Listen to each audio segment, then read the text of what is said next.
It's already been a month since the last WTC auction here in Sagertown. We're about, if I had to guess, probably 4 miles west of Sagertown on 198. And it's amazing how time flies, man, especially the older you get. A week ago, I was riding around in Rantoul on a golf cart, half century of progress. Just amazing. But let's go, let's show. This auction is tomorrow, 9 a.m. Like always, once a month. I see some red from here. So we'll start right off with a Farmall 504. And I have not even walked around it myself. Looks like some big rear skins on there. Those look like 18.4s, not 15.5s. Let me see if I can find it. Yeah, they're 18.438s. Damn some serious rears, man, for a 504. This is going to go about 51 engine horse, taper on down to about 46 in the rear at the PTO. And I see something here. Carbs disconnected. I don't know. I mean,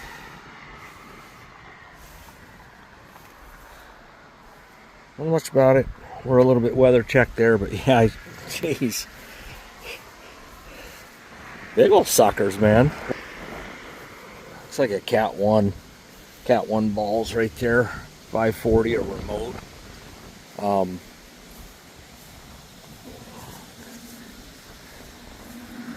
Okay. What do we got going on here? We got, looks like a drip loop. Looks like a electronic ignition on there. Yes, that's what it looks like to me. Tuma. Serial number 3059. These were built 61 to 68. So they had quite a bit of a run. They took a bad hit because I think guys bought them expecting them to be real torquey, and torquey they're not. They have a place definitely on a farm, but the 544s brought a little more heat, as they should have. They were a bigger tractor, but as long as you use these for what they were designed to do, you were fine. There you go, the Farmall 504. There's a John Deere 5055E. I don't know what the E stands for, economy, maybe. John Deere 553 loader. And they sold one like this, I don't know, a couple auctions ago. It was about the same size, really, same look, kind of newish.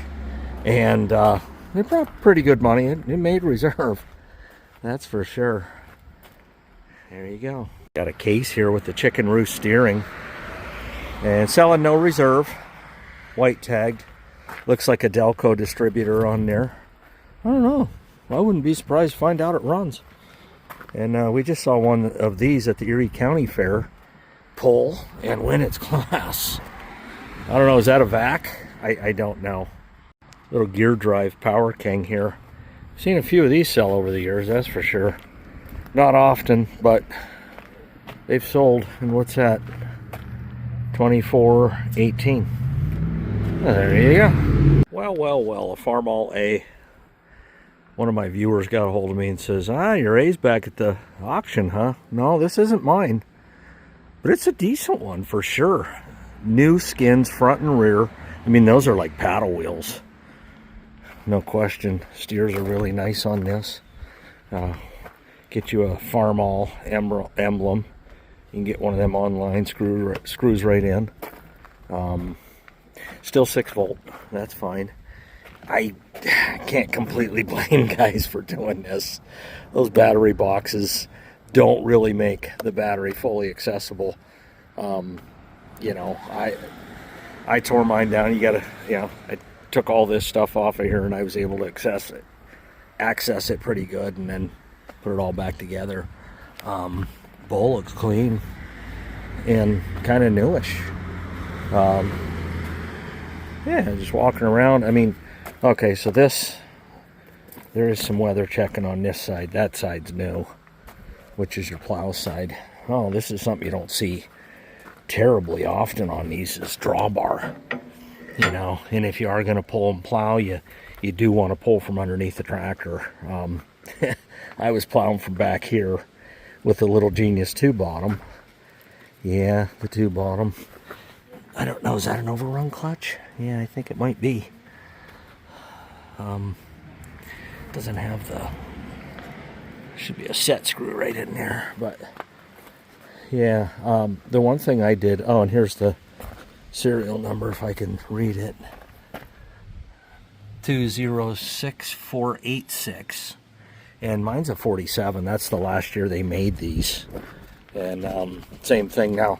Getting on these is okay. Getting off, I didn't find too fun. I put a go back to my Farmall A playlist. I put a step here: bourbon, beer, tractors, and prepping. He builds them, and I was like, yeah, send me one, man. And it's awesome. It's heavy duty. It's HD. And you just step up right here and go for broke. You could probably get one that hooks right under here too, maybe. Or even mounts up underneath, like right here. I like the tractors. It's just, you get to a certain age where it's like, I need a step. Seat cover, looks like it's upside down. Yeah, this is a round side, should go up. And then this has a release. You can drain all the water out of there, which it's doing. Don't want Benny to get too wet of a butt. Just, yeah, again, 6 volt. We may start it up, I don't know. But look here too for the seal. A lot of these leak, and then what guys do is they just put corn head grease in there. And hey, you know what, it works. But this is the old cultivation. And manual lift and lower for the cultivators. But I did pull a 2 bottom plow, Little Genius 2 bottom. It was actually made for the Farmall H, and this sucker pulled it, and I'm about to prove it right now. This plow was designed for a Farmall H. It really was. Points on there, the mold boards are good. I know a lot of you guys got your fingers on the keyboard ready to sharpshoot me about the rust. I get it. Wasn't really made for a Farmall A, but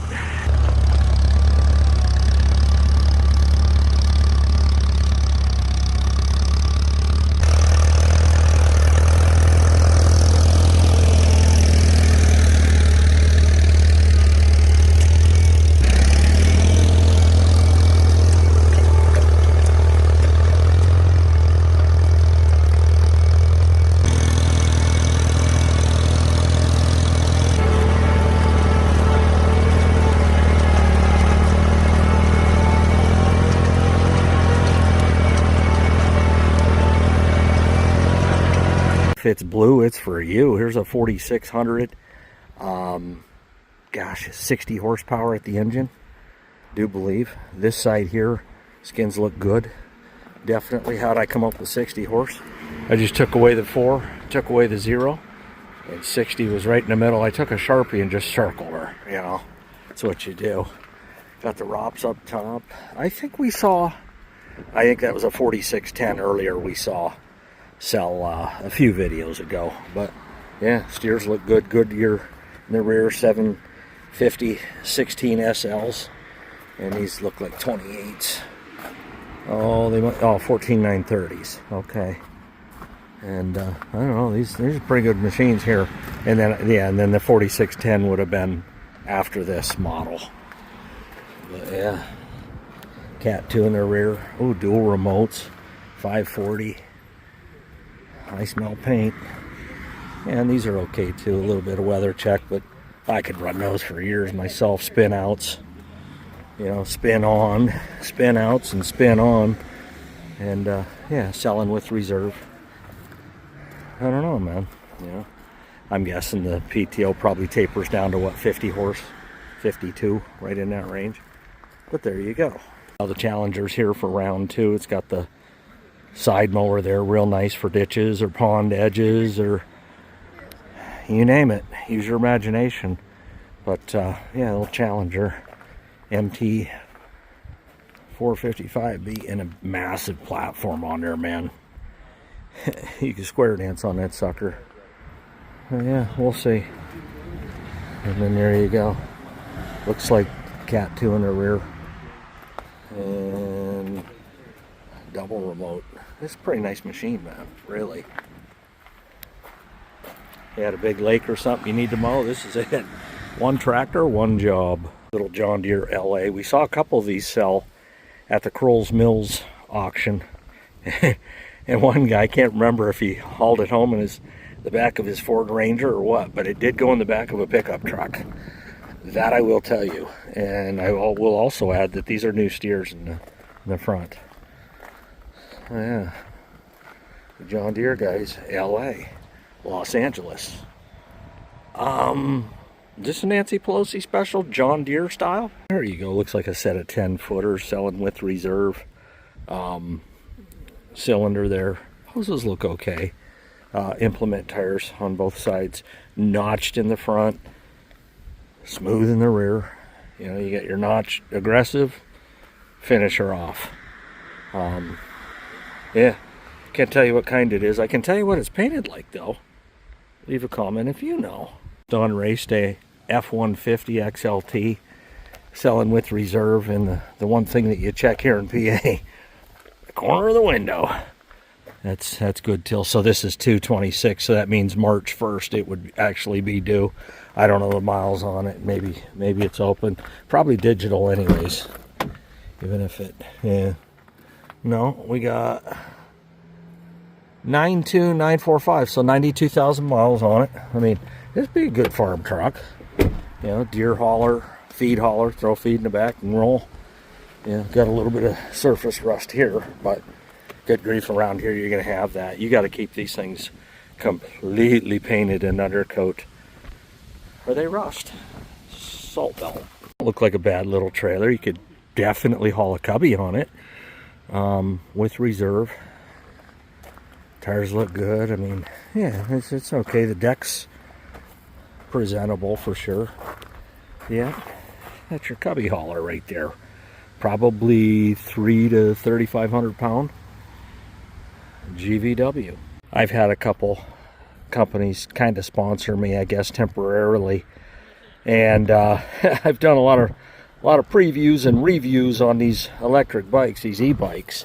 And here's a little one. It's kind of built like a buzz bike, but I wondered how long it would take for these things to start showing up at auction. Well, this is the second one I've ever seen. The first one was up at the Chesley auction in the spring. I don't know what they bring.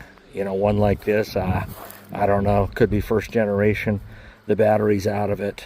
It's probably in the store or whatever on charge. But yeah, I like mine. I have no problem with. I have 7 of them. And I mean, if you've been with the channel a while, you've seen me do previews on them. But I haven't ridden them a lot this year. I haven't been home a lot, but they're there when I need them.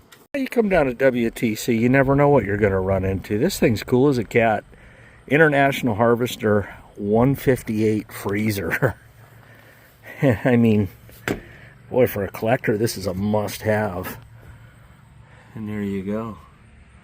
Clean as a whistle on the inside. Got the proverbial spider down there, but you know, he don't have to.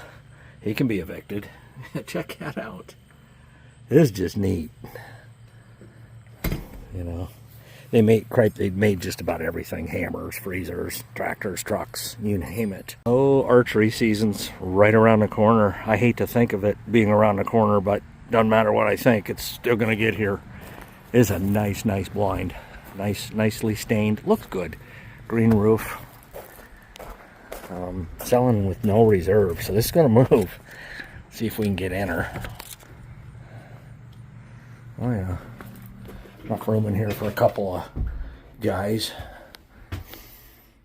Yep, there's your archery window right there, your vertical, your crossbow or gun. Yeah, right here. This is nice.